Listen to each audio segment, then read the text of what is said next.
हो गुल? हाँ मैं यही हूँ। मैं कॉफी बना रही थी, क्या आपके लिए भी बना दूँ? तुम्हारा शुक्रिया। क्या हुआ? क्या मीठे से भी काम नहीं बना?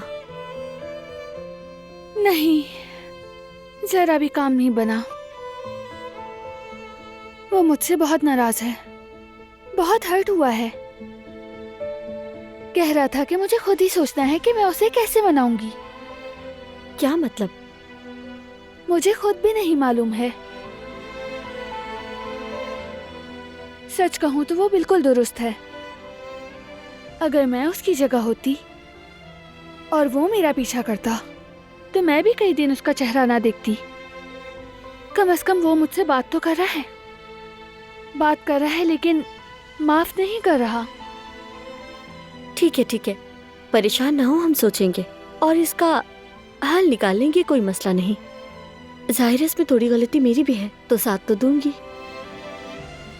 शुक्रिया गुल, उम्मीद है कि ऐसा ही हो। जरूर।